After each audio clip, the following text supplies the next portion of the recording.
Brace yourselves, because coming up we have got some of the hottest new road bike tech out there. That's right, we're here at Eurobike.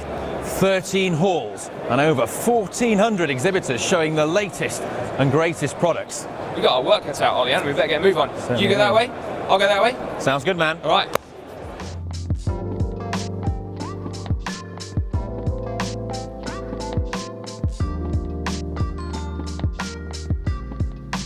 It's fair to say that this has completely blown me away. This is on the Ceramic Speed booth, and it's their brand new invention. So new, in fact, that the patent is still pending on there. It's genuinely mind-blowing. So they have been targeting the idea of improving the efficiency of your bike for many, many years. And there's loads of different components like oversized jockey wheels and ceramic bearings that help them do that. But their goal was to create a bike that's 99% efficient. And they reckon that they've done it. So let me talk you through it, because you might be struggling to get your head around it.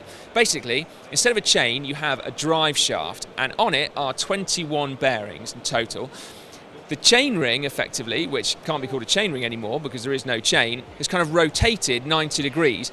And so that then turns these bearings, turns the drive shaft, and then at the other end, on a standard hub, would you believe, on a standard freewheel, you've then got the equivalent, okay? And so in total, they say that it is 99% efficient.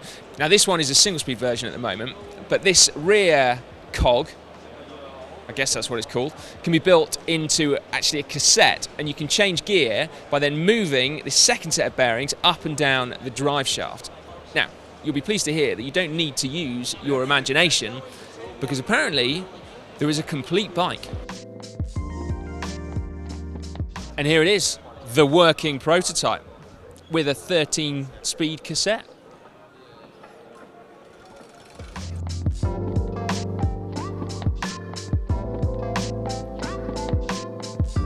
Oh man, I love a bling pair of shoes, and just spotted these brand new Infinito R1s from Physique, and now available in a new colour, which is this grey knit. They look so cool. I really want a pair of those. There's also some other cool new knit colours as well available, which we've got here. Physique also have some new saddles which are particularly bling as well. So last year they came out with the Versus models, which feature this relief channel down the middle, but they only went up to the carbon railed R1 designation, and now they've got the 00 ones, which are the lightest and stiffest and most high-end tech that Physique offer in a saddle. So that's really awesome. So they've got the Arione, the Antares, the Aliante, all available now in the 00 model, like double O. Is it 00 or double O? I don't know. Either way, awesome. Colnago C64.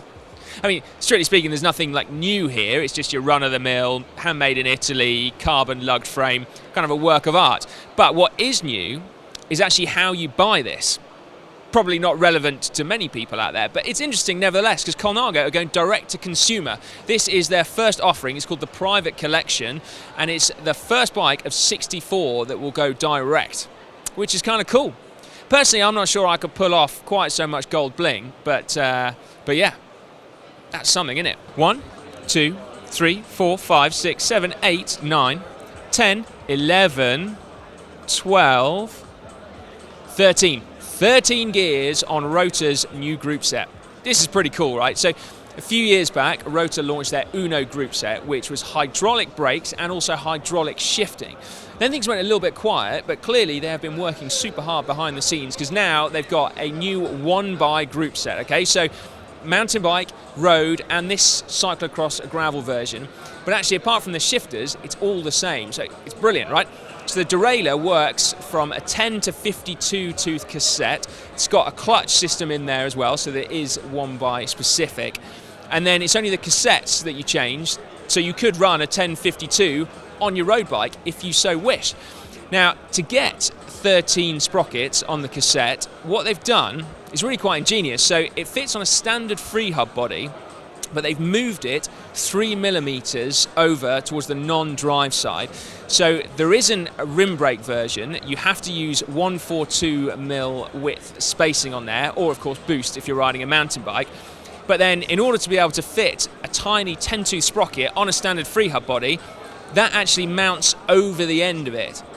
Anyway, it's clearly amazing bit of engineering, remarkably light by the sound of things. They're being a bit cagey about figures, but remember that the Uno group set was the lightest group set out there, and now they've gone one by. I mean, the mountain bike Cassette weighs just 330 grams, and that's a 1052.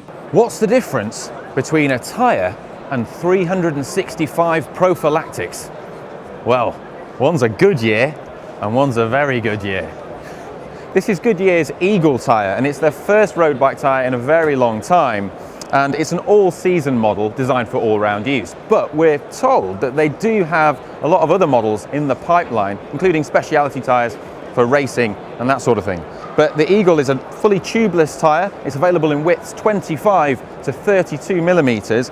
And Goodyear tell us that they've put a lot of thought into the design of making this a really reliable tubeless tyre that can be pumped up just with a hand pump at home without the need for a special compressor.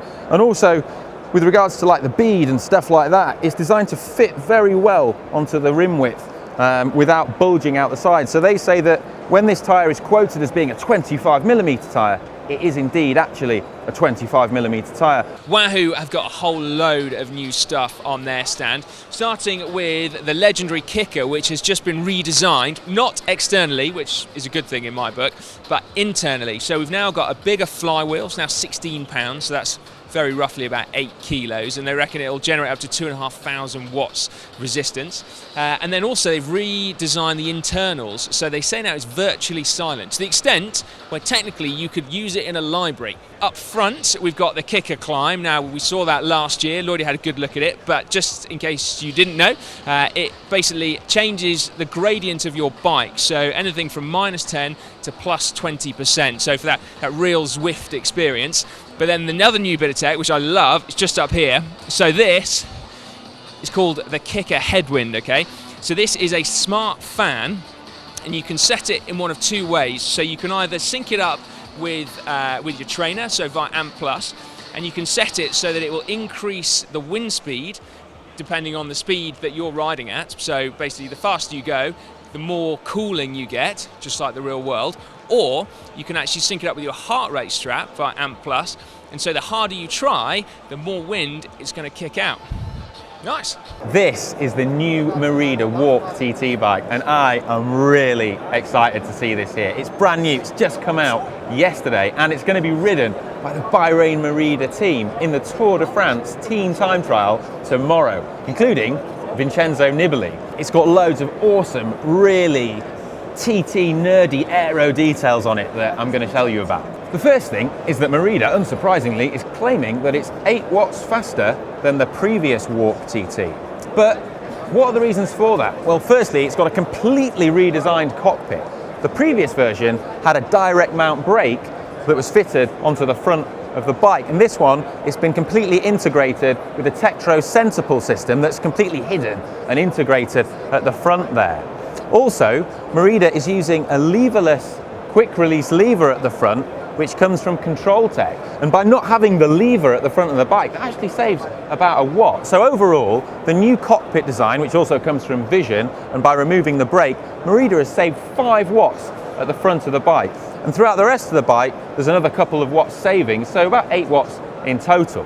Now, other cool details we have are the junction box, which is just here. Merida has used the new Jura Ace system to have the junction box hidden right down here in the bottom bracket for easy charging and checking the battery level, so that's really cool. My favourite really geeky TT bike detail on the new Warp is to do with the front mech. So the front mech is removable, and the reason for that is that it means on a flatter TT course you can choose to run a 1x setup, which has a number of advantages. Firstly, it's lighter, but more importantly, by removing the front mech and having a single ring, you're actually making the bike more aerodynamic. And we've seen Tony Martin run 1x setups in time trials for this reason. Now, when you remove the front mech, there's actually a plate that comes with the bike that covers up the hole where the front mech went to make it nice and flush and clean and aero. So that's really cool. We quickly stopped by to see Continental because they have their brand new GP4000 RS tyres. So these are the limited Tour de France edition tyres, and they were actually kind enough, you remember, to give away 5 pairs in the GCN show a few weeks back. And basically, they take the venerable GP4002 and have made it faster. So they've got a lighter tread on there, which apparently cuts down on the rolling resistance. So there we go. New, even faster Conti tyres. Fortunately, it's not raining right now, but if it was, I'd be protected because I've got the Paratop fitted to my bike, which is an all-encompassing rain protection cover, and it's also got some pretty cool tech designed into it as well. There are some holes in the front which actually fill it up like a parasail, so the air is able to get in these holes and then fill up the cavity in here so that you don't actually get the whole thing collapsing against the oncoming wind pressure. So, pretty cool piece of design. Could do with one of these back in England, where it rains all the time. Day one of Eurobike done. How about you, sides? Hard work to Eurobike, that. So tough. Right, please do make sure you give this video a big thumbs up, and if you want to watch more Eurobike videos, then make sure you head over to the GCN Tech channel, because that's where they're all going to be. So if you don't subscribe to it, make sure you do so now. Just click on screen.